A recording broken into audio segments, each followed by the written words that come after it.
what do you do? That's the question I'm sure, like me, you always get asked. What do you do? People don't say the party, so tell me about who you are as a person.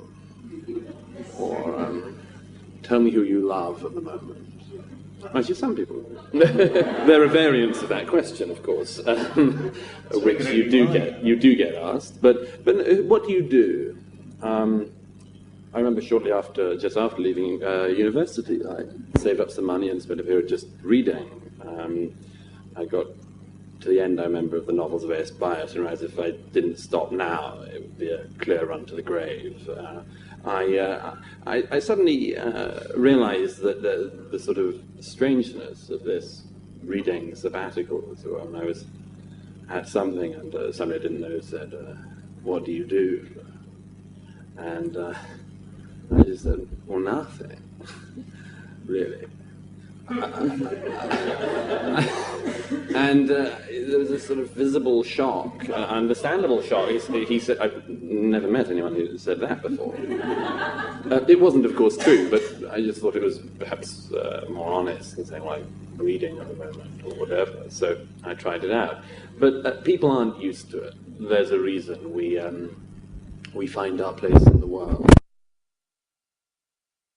And as Will said, we find meaning in the world from what we do. I wanted to reflect a little on a phrase that you don't hear so much these days, but I think is an important one to focus in on, which is the life well lived. What is a life well lived? Most people hone it down to 3, sometimes 4 things of your relationships, who you love, who loves you, your sense of being in a community of various kinds, your sense of being part of a larger body of people, and also your contribution to that body of people. Work, then, is one of the most important things, not the most important thing, not the overriding thing, but a very important part of the life well lived. And one of the things that's most important about this, and what brings that sense of worth, is being rewarded appropriately for work well done. If you, I don't know how many of you have noticed this, but I'm sure it's sort of come across your radar like mine, that lottery winners, you know, the moment somebody wins the lottery, you can make a note in your diary, and you'll know that person in a couple of years' time will be found dead of an overdose in a crack den somewhere in Singapore. Not always, just in case there are any lottery winners in. If there are, I'd love to meet you afterwards. But by and large, it's a pretty devastating thing to happen to somebody actually winning millions and millions of pounds. Now, if you ask people in polls in America and in this country and elsewhere, what would be your big dream, they very often reply, usually the most common reply, is to hit the jackpot.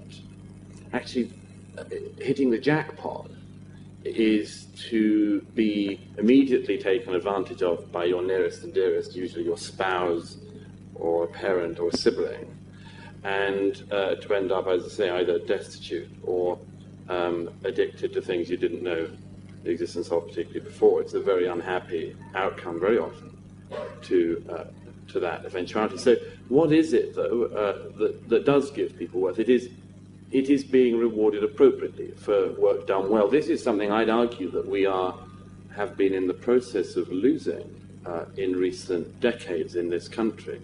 The American sociologist writer Charles Murray, my namesake, wrote about this recently in his Irving Kristol lecture, saying if he wanted to single out the single thing in his lifetime that had changed most in the world of work, it would be this, that 40 years ago, even in America and in Britain, there was nobility and value in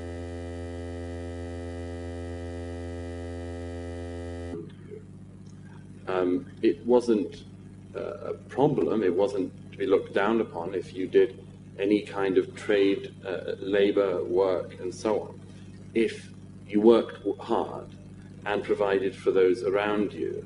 A lot of this has evaporated as a virtue in this country and in America in recent years, and there are various reasons for it. The most obvious, perhaps, is the changing of the nature of the working class in Britain and the development of what now is called the underclass, which is perhaps the most unpleasant fact of life we've got used to in Britain. The idea there is a class of people who do not work, often multi-generational, who do not work, and who therefore do not have this sense of purpose in life. The second, of course, that you notice is the, as it were, the nihilism of anyone who doesn't earn a Lehman Brothers salary. It's not uncommon, particularly with young people starting off in the job sector. One of the people I employ pointed out recently, I pay people in my think tank the going rate for university graduates leaving university and going into think tanks, but one of them came in the other day and said she'd seen a advert for an underground driver, which was going to pay about twice what she was paid, and this was after 6 weeks training. She'd come out of graduate school with 30,000 or so worth of debt. When people like that, of course, look at the debt they accumulate from study, look at the reward for other labours which they don't believe they've been prepared for, all sorts of inequalities have and are emerging in the economy which we're in. The constance you're waving your paper, we'll draw some of this out further, but I just wanted to say one other thing, which is that if you, the American sociologist Arthur Brooks has written about this, if you ask people what they would like further to the salary they currently have, it usually adds up to about 40% additionally on top of the salary that they're currently on.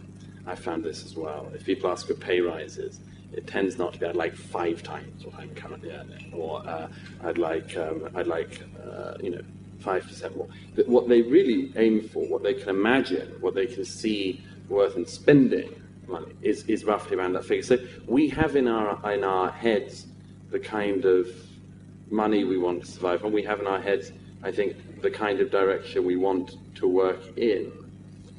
What I think we have to do as a society in Britain is to once again recreate the sense, not just of work as one of the most vital and important things that gives meaning to our lives, to remind people in this country of this, but also to remind them of that sense. I used the word earlier, the word nobility, the nobility of doing a job, whatever job it is, and doing it well. Just to very quickly pick up on that point, another demonstration of this, if I may, I think it was David Cameron, who was at a school a little while ago, and he was asking, at college, and he asked the various young people in the room which of them had jobs, if any of them had sort of part-time jobs. And one of them said that he did, and Cameron asked him what he did, and he said he works at McDonald's at weekends.